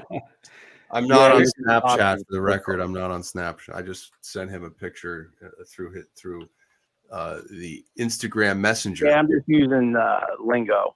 Yeah. By the way, Mikey Mojo, the top Instagram private messenger on earth. And I don't mind it one bit, by the way, but Caleb, it's amazing. I don't think he leaves Instagram. Is that true, Mike? Well, when I'm working all day, I work on a trading desk. I leave my phone open and I just scroll through social media when I have downtime, and Instagram's always open. So isn't it awesome? So you get paid. Here's how you got to look at that. You get paid to be on Instagram. That's how you got to look at it. Anytime anybody's like, dude, he's on Instagram, I'm getting fucking paid. Right. And he's scrolling through looking for hot chicks. Yeah, Kurt knows. Kurt knows I'm up at 6 a.m. Eastern. I work from 6 to 5. So I'm working all day, and when I have downtime, I just scroll through social, Instagram to watch what's going on. That's where I get my news. Just be careful, man. He's sending me pictures. Check out her ass. Look at this girl. Ooh, Oh, check her out. Dude, this is forever, bro. We don't do that, honey. Right. Caleb was sending pictures from his OnlyFans account to Mojo. Mojo, you had a great Halloween costume, so thanks for sharing. Slash. No one knows about that, Brian. Bonely fans. Yeah, Slash is a great, and you guys did comment, that was the 2007 Les Paul Standard I brought out with me, and a couple of drinks got spilled on it, but it's very Slash, so it was fine. I came home that night and the fretboard was sticky. I'm like, they just washed it down. There you go. Well, thanks for contributing. Mikey, come to Vegas. Come to Vegas. I was Slash last year, and then I got fired for it. Mikey, Come to Vegas in January. Nerd Halen, January 21st at the M Resort. I want all the guys who are traders to get some Dude, that tickets. might be, I have family in Vegas. Okay. My wife's nephews and cousins live out there, and we're due for a trip, so I could try to align that. That'd be awesome. Yeah, come on out. I know Kurt's gonna come That'd be out. great. Kurt's gonna show up. He's gonna do it. Yep. So it's our wedding anniversary, 25th. So I'm trying to it'll see be if she'll super go to fun. Vegas. It's going to be boner Awesome. time. It's all right, boys. I'll let you go. Mikey Mojo, thanks, for man. having me. as always. Later, Rock buddy. and roll, boys. Appreciate it. Bye-bye. All right, let's cut off the phone lines, right? Yeah, Let's it was cut them good. off. Good segment. Some different people. Yep. If I can do it fast enough here. There we Is go. there anything else before we go to the final segment? Real quick. Do we have anything else? Oh my God! A super chat finally came in. Wow, first one of the night, huh? Wow, and it's big money. And my lights have been changing like all night here. Look at this. Yeah, while Jay's looking for the video, they did put out Saldano put out a new distortion pedal. Yes. And I've seen a few reviews on it online. I think sounds pretty sweet. I bet. Yeah. Have you heard it, Jay?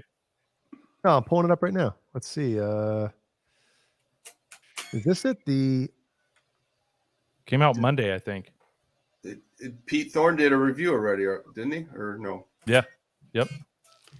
Let's see. Pete Thorne, Philip McKnight. That's it? That's it. Look at that. Would you look at that? Look at that. Volume. They even did the purple light. Aim. Yeah. I bet you Jay wouldn't send that back. No, probably not. Oh, sucky now, false flag.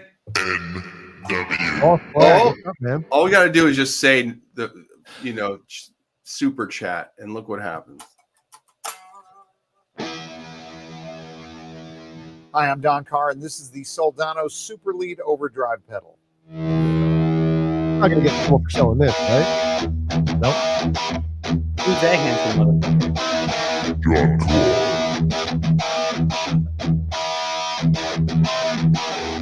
John False flag.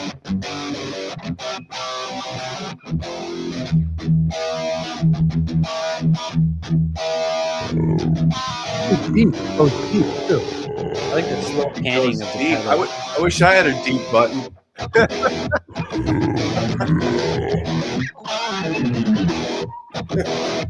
honey, you just hit the deep button. In 1987, Mike Saldano created the now legendary Super Lead Overdrive 100 tube amp and rewrote the rules on high gain amplification. The 1987. That amp's detail, clarity, and harmonically rich high gain. Up, you've got That volume. amp. Bypass. Who's that guy?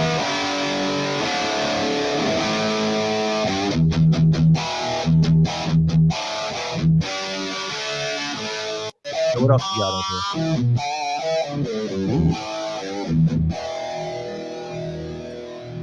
Nice your fingernails. thumbnail, dude. That coke thumbnail. Get him some fucking clippers. What's he, flamenco guy on the side? Yeah, What's going yeah. on?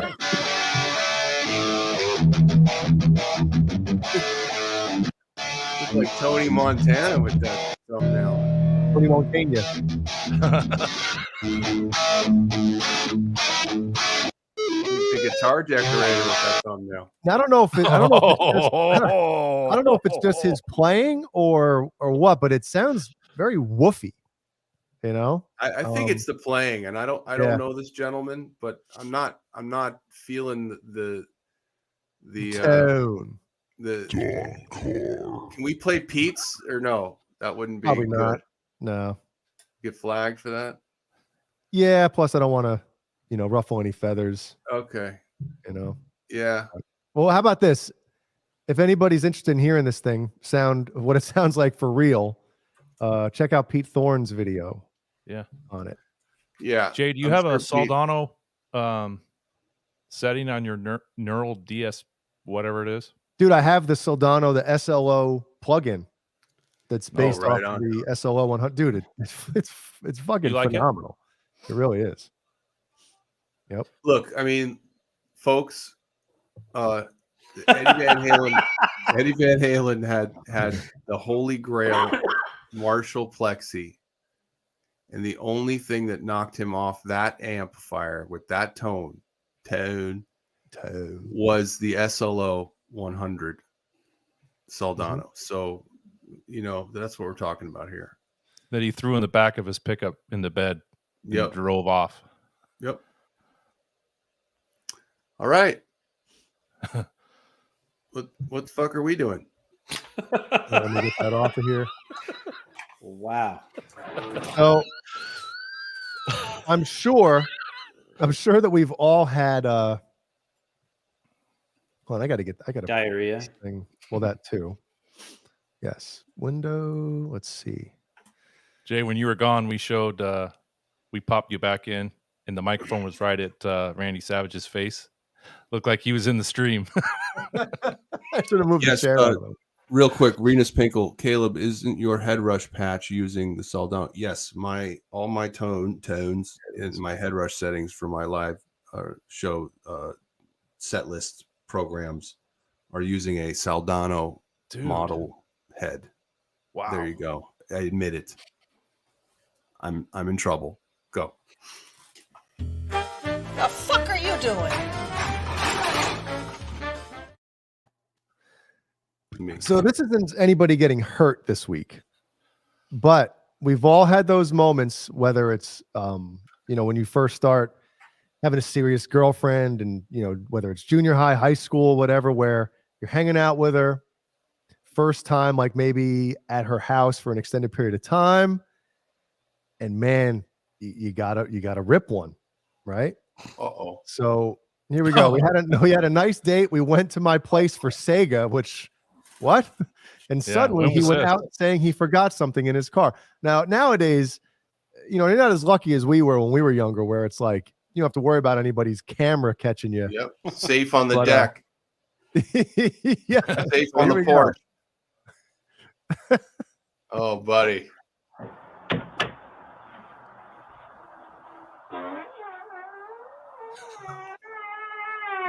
What a cartoon. Oh my gosh. Oh. We'll do one more time. Sound like Louis Armstrong.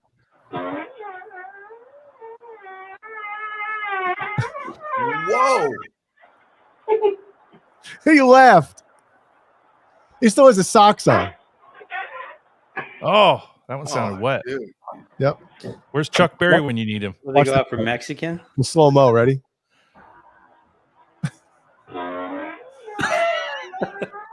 Oh, it's the Korn version. We'll drop the tuning down.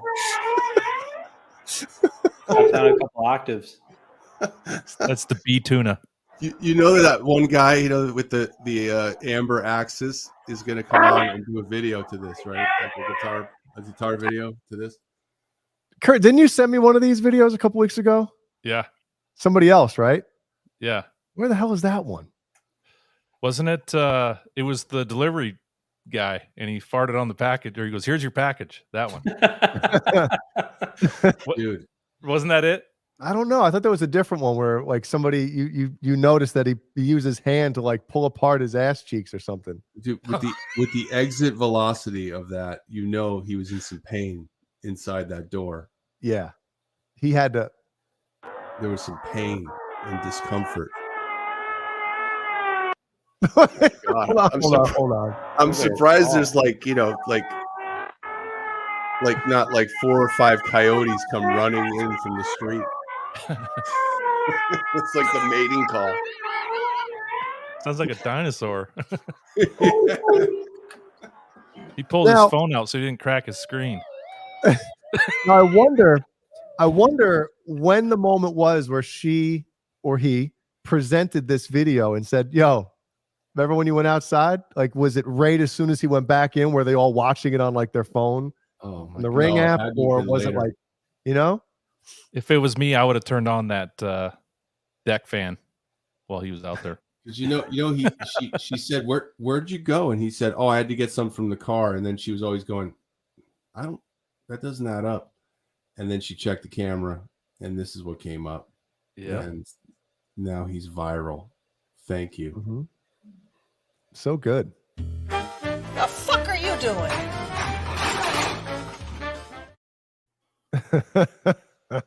Yeah, the one I sent you, Jay, he did the trumpet mute.